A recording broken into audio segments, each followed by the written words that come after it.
Hello, this is Brent. Welcome back to Movie Theater Explorer. And today I'm going to be going over some of the recent movies I have seen either in theaters or right now, for the most part, primarily I've been watching in my home theater. I have talked about my dedicated home theater where I have a new projector and it's a 4K projector. So I've been testing out just how they all look down there and also how it sounds in a really nice again, this is a 7.2 Dolby Atmos, or let me guess 7.1 since I've only got one subwoofer down there right at the time. But anyways, but it's a really good dedicated home theater in my opinion. Um, but anyway, I've been watching a lot there. But right now, I'm gonna start with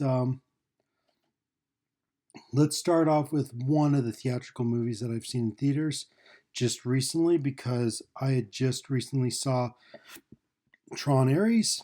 I just posted my review on my Facebook page at the time of this recording, so I thought I would just go ahead and start talking about that movie as I had just seen it and what my thoughts were.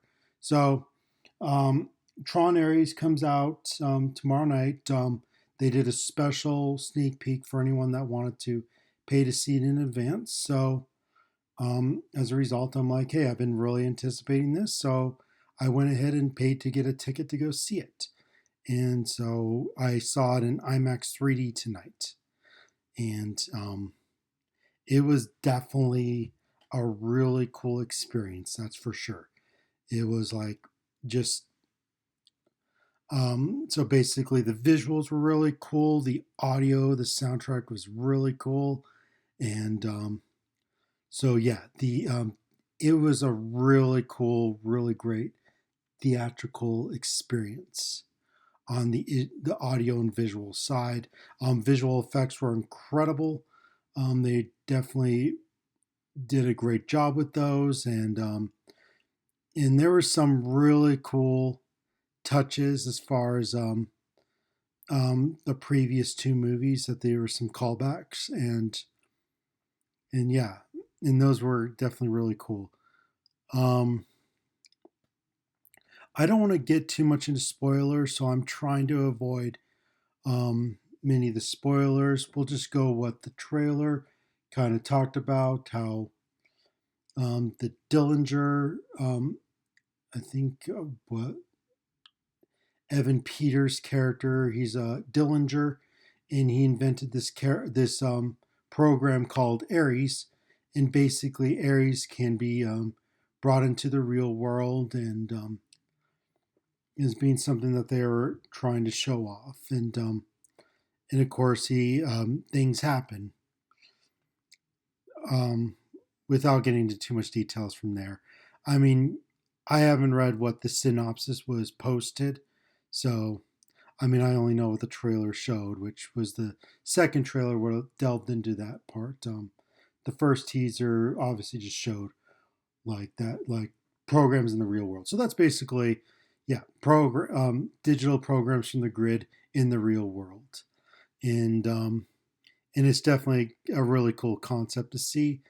And there's aspects in that movie that unfold that were kind of intriguing for me.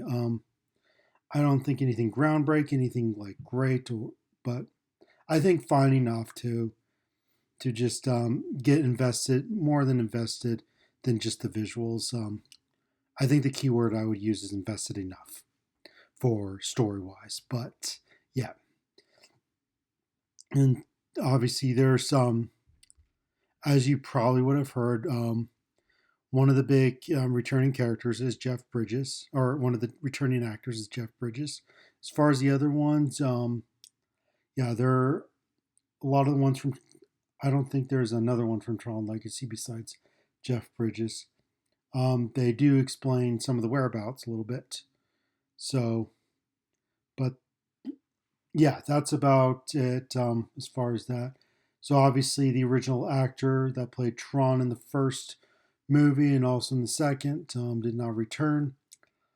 Um, and I think he's already discussed it. So, uh, but yeah, so I mean, again, story was fine, but yeah, the again, as I said, the biggest thing is the experience itself, and it definitely fully delivers. And I should note, as I said, I got to experience this in IMAX 3D,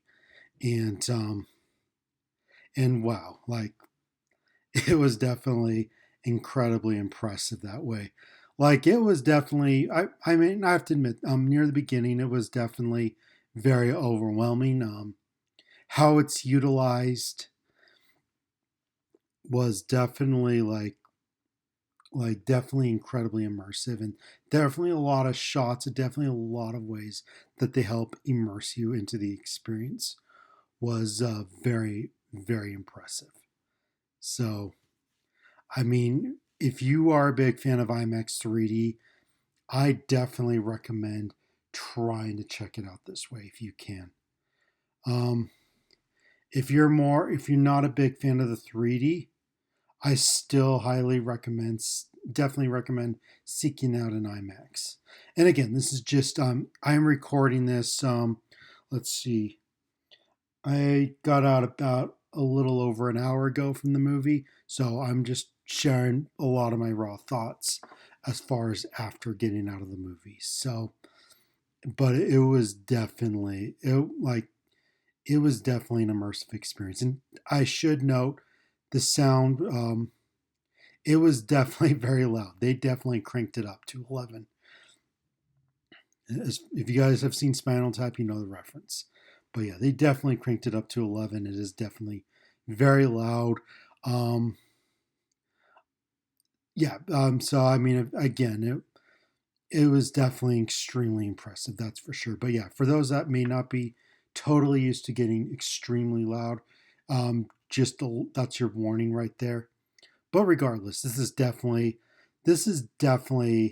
a really cool theatrical experience, and I definitely recommend seeing it that way, especially if you're a Tron and Tron Legacy fan and you know what to expect.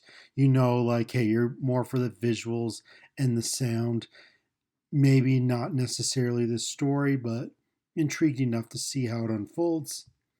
That's definitely the ones I definitely recommend it for.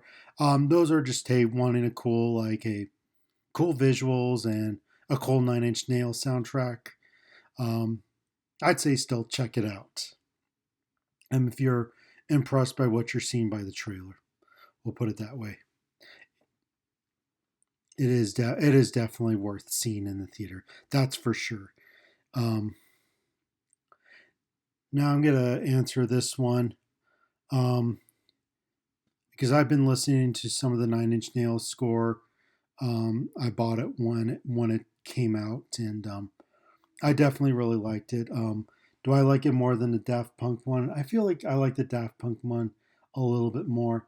But again, this is a lot of like I'm just starting to listen to it. Maybe over time it becomes better for me. It's possible.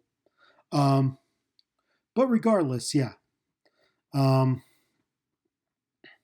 but definitely worth checking out. Definitely recommend it for the Tron and Tron Legacy fans. Um, and then those that just want to see a really cool looking visual effects movie in theaters, yeah, definitely check this out and know what to expect. Okay, again, I'm going back in circles on this one, so um, means that I've probably said enough of what I can say. I'll add one more thing. Um, I've experienced an IMAX 3D. I'm planning to check it out in Cinemark XD 3D um, very soon, and I'll definitely share my thoughts on that. Obviously, on my Facebook page, and then the next time I record a podcast episode, I'll definitely touch on that as well. So, yeah, and that'll be it for the Tron Ares as far as right now. So now I'll move on to other things. I should note that I did get Tron and Tron Legacy on 4K Ultra HD, and I did check those out in my dedicated home theater. Um, so I have watched Tron a lot since I was a kid. Well, more since I was a teenager. I kind of first discovered it a little bit when I was a kid. Didn't really get into it. It took a bit for me to finally decide to go back and rewatch it. And it was when I was about 16 when it came out for the 20th anniversary on DVD, and I got the DVD. and I was definitely very impressed. Um, like with the visual aspect and just how cool it looked, and I mean the sound was kind of cheesy. I do have to admit, I did talk to some friends, and it is a little bit cheesy, but I grew up watching at the right time, and so I was able to appreciate it a little bit more. But still, there's something very unique about it. It does it does stand out visual wise. It's there's nothing really like it during that era. So, and it's something I like going back to. And how was the 4K? Again, I've watched it on DVD. I've watched it on Blu-ray, and in the 4K, like they remastered it. I think they remastered it in 8K to put it out in 4K, and the restoration efforts were incredibly impressive. That's how I can say it. I was very impressed with how it looked.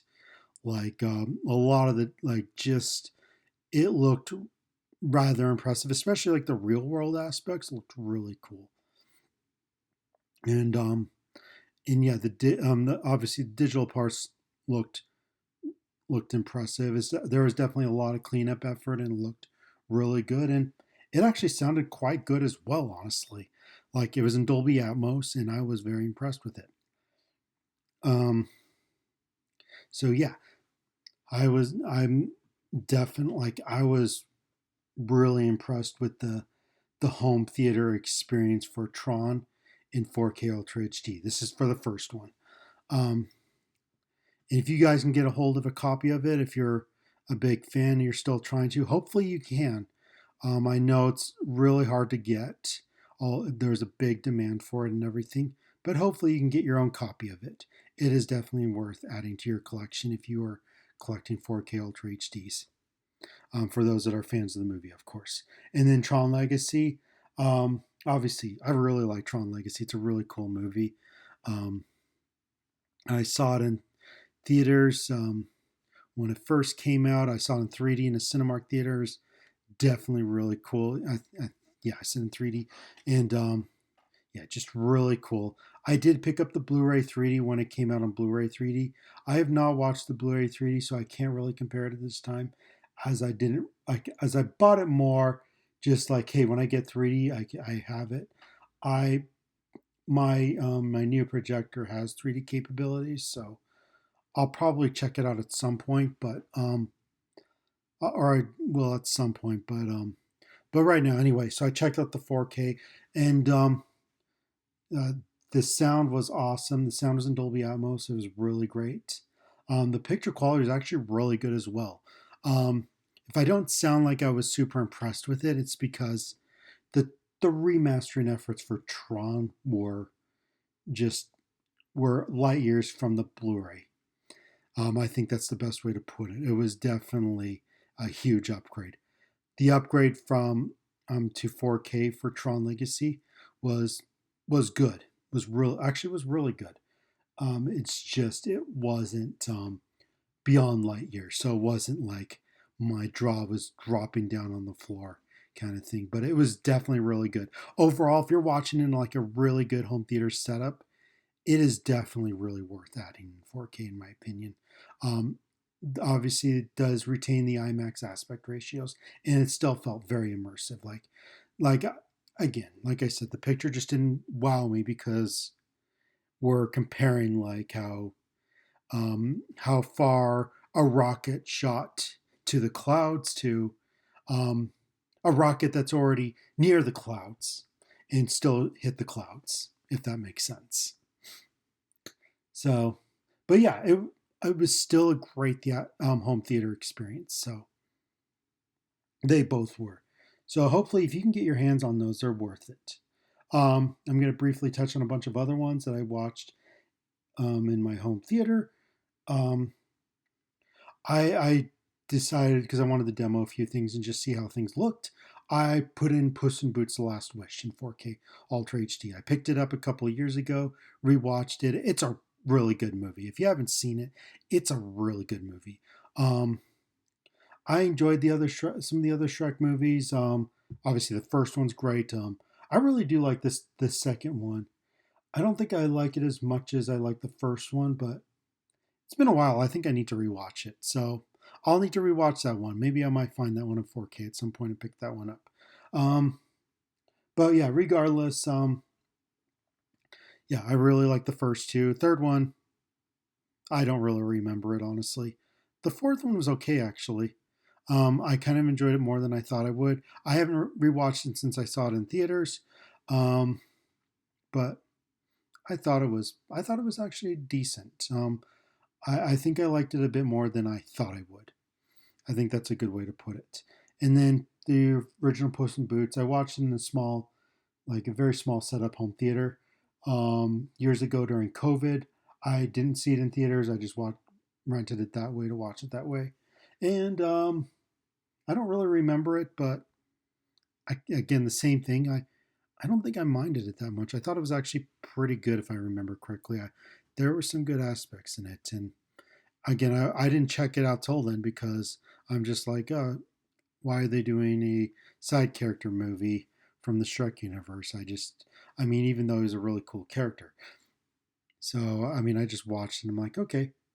But then I saw Puss in Boots: The Last Wish, and the trailers just looked more and more impressive, and I'm like, I kind of want to see this. And so I saw it in theaters during the Christmas time of 2022. Um, and I was definitely, again, I just saw it in a regular theater. I forget which theater I went to, but still, it was really good. I was definitely really impressed. The visuals were great. Anyway, so and it's got a really good story, and definitely a lot of good comedic moments, and a lot of good and some good emotion to it. Again, a really good story. So if you haven't checked it out, I do recommend it. Um, Again, I saw this in 4K Ultra HD recently in my dedicated home theater, and the picture looked great. And like the colors really stood out and looked impressive, and the sound was very impressive as well. It was in Dolby Atmos, and yeah, there again, it was just the immersiveness was great. So definitely one to pick up on 4K if you want to, if you have like a really good home theater setup that you want to test some stuff out, and just want to test out some cool experiences in a home theater that you built out. I do recommend checking this one out. Another one I picked up from the Criterion, one that I did see in theaters last year called Flow. Um, I picked that one up recently when it came out on 4K. And so I watched it because I saw it in theaters last year. And it was now just a little bit of heads up on this movie. It is basically, it's the animated movie. I believe it won Best Animated Feature this last year. And from the Academy Awards. Sorry. Um, and it was definitely like it's a very unique experience, is how I would describe it. It is a movie without dialogue. It follows this cat trying to survive. Basically, um, it looks like a post-apocalyptic world of some sort. Not like Gone Building. Well, kind of. There's no humans at all in this world, and so it's the world floods, and this cat ends up on this boat with some other animals, and it's just the experience that these different animals have. So it was definitely a really cool theatrical experience. And so yeah, I wanted to pick this one up, and so I did, and I watched it in 4K my dedicated home theater. Visually, it looked great. It looked really good. Um, Obviously, the details are not fantastic, but there's aspects where the color stood out. Again, I don't think this was made for 4K, because I was like one of those when I saw it in theaters. I'm like, if this ended up on a Blu-ray, I'm sure it's fine. And then I was kind of surprised it ended up in 4K, but still wanted to pick it up. Still really cool. The sound I believe is in DTS HD 5 point or 7.1. I think I was just utilizing it in 5.1 because my I do have 7 speakers, but 2 of the additional speakers are overhead ones. So but yeah, it looked and sounded really good. I do recommend checking that one out. So yeah. Um, let's see what else. I had seen one I did see again. I watched it in my dedicated home theater. Um, I watched it on a DVD though. It was called The Picture of Dorian Gray. This is an older movie. This is a movie released, I believe, in 1945. I was about to say the wrong year. I was about to put it 10 years before. No, 1945. So I kind of joined a few friends. We watched it, and again, no, picture and audio quality were fine for a DVD, and it looked pretty good, and it sounded fine. I mean, it was in mono, um, but I mean, I'm going to talk more about the movie itself. Um, I don't even know what I could say that would basically be too much of a spoiler. Um,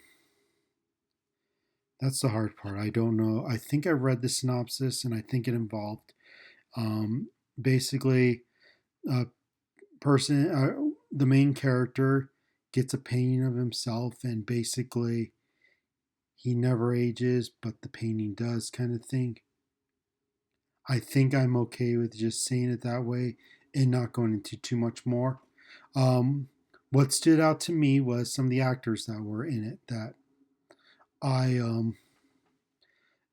one of the big ones was actually Angela Lansbury. This is one I don't think this is her first role, but this was definitely one of her earliest roles. That's for sure. And she definitely looked a lot younger, and yeah, so that was definitely a big thing that stood out. Another one, I think, I'm hoping I say this right. Was it Donna Reed or am I? I'm gonna look this up right now so I don't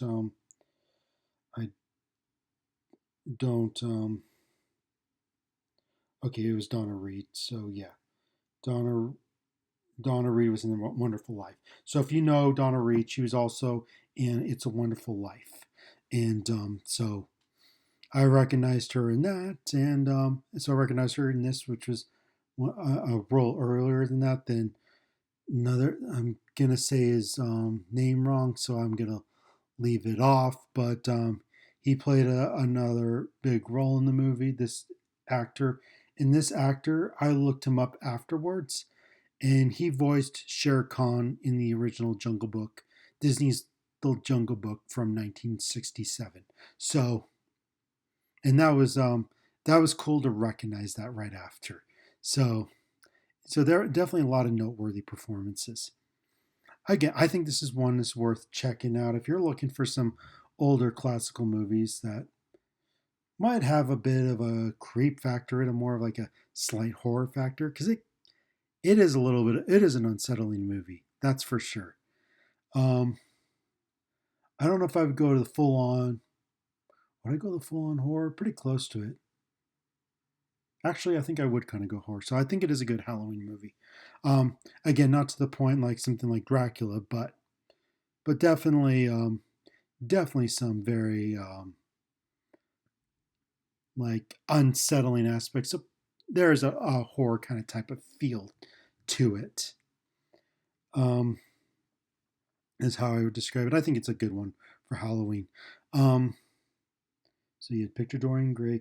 Another one I saw in theaters. Again, I didn't see a whole lot in the last few weeks. I've been pretty busy, so it's been hard to get out to the movies. And again, testing out my home dedicated home theater a little bit.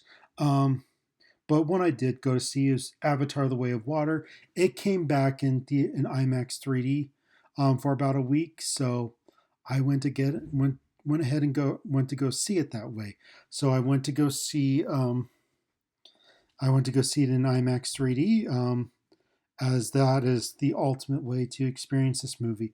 I do have it on 4K Ultra HD. I have not experienced it in a home theater yet. So I don't know exactly how great the quality is on the 4K Ultra HD. I presume it's great, and I will experience and I'll share my thoughts at some point. But regardless, I still feel like the ultimate way is in a movie theater and in IMAX 3D for sure. As this was shot in 3D for sure, and it's just definitely a really cool 3D experience and just very immersive and everything. Um, I shared my thoughts just briefly when I got out of the theater for it when I saw it last week. Something I failed to touch on, which uh, stood out to me, is when I saw it 3 years ago for the first time. It was in high frame rate, so HFR, and so it definitely so it can. I mean, a lot of people like have the motion smoothing on the TVs these days. I usually don't. Anyway. Um, so yeah. It's, again, if you know what motion smoothing is, the picture moves a lot faster. Looks a lot more like looks a lot more smooth motion wise, and this when I saw it, it did not have it that way. So it was definitely a little more. It was definitely not at 60 frames per second. It's more 24 frames per second, and so I so again it looked fine. It looked fine to me. It still looked really cool. Like the underwater sequences in 3D still looked extremely impressive and definitely very immersive and still sounded great. It did sound like when I saw it in the IMAX theater that it might have been turned down a couple notches so it didn't feel as loud. But at the same time, when certain effects and certain things happen, it was still plenty loud. So anyway, um, but yeah, Avatar: The Way of Water IMAX 3D definitely great. If for some reason it's still playing at one of your IMAX theaters or still playing in 3D this next week, it's still worth seeing in 3D. Hopefully, you get a chance to do that. Um, I'll just touch on these last few ones really briefly, going over a bit more longer than I thought I would. Apologize about it. The Thing from Another World. I wanted to watch some classic Hollywood or classic monster movies. And so I watched a classic science fiction monster movie, The Thing from Another World. This was released in 1951. If you have seen the 1982 The Thing from John Carpenter, then you know this is the original. So um, I do know the bit of again it does involve Alaska, but it does this one involves a more singular monster that basically comes from another world, as the title suggests. It was definitely a fun watch. I shared my thoughts on my Facebook post. The picture and audio were off a digital copy that I purchased years ago. I watched it in my modest home theater. It was definitely fine. Mono sound. The picture quality was more full of dirt and grain and all that, so it didn't really stand out too great. But hey, still enjoyed it.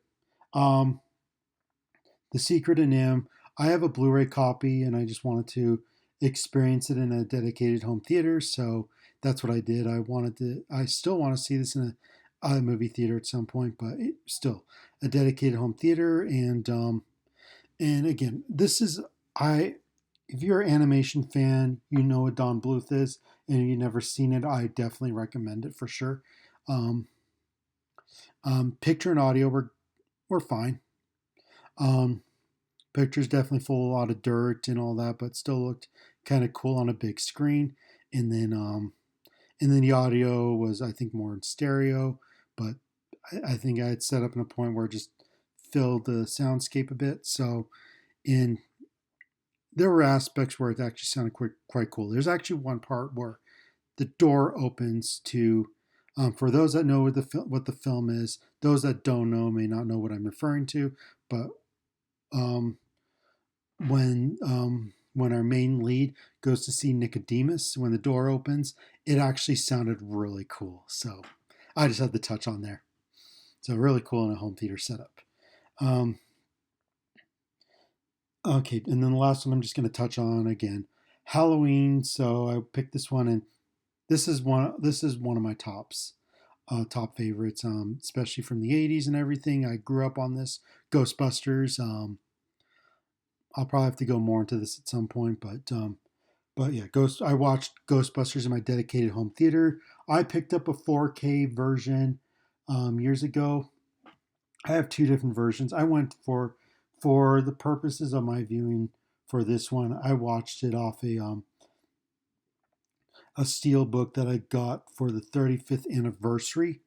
So I watched that version, and so the picture just like on a big screen on a big projector screen looked really cool.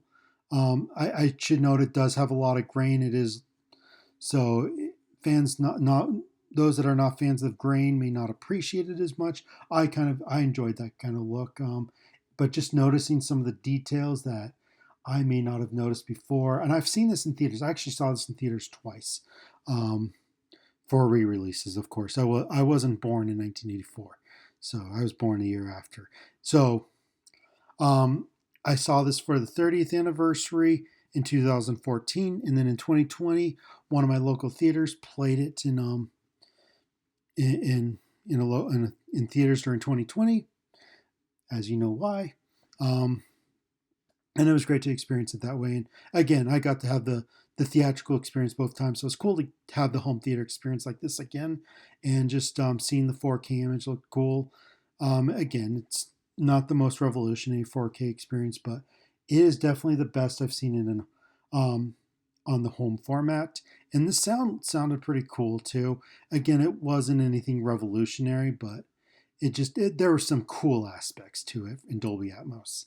So anyway, yeah, it was a good home theater experience. Or I really liked it. I really liked the home theater experience for it. So anyway, that's all I'm going to go through. I think that's all. I touched on a lot. I apologize if I took a lot longer than I should have, but anyway, uh, I'll just leave with this last question that I asked: is what area in the theater do you like to sit?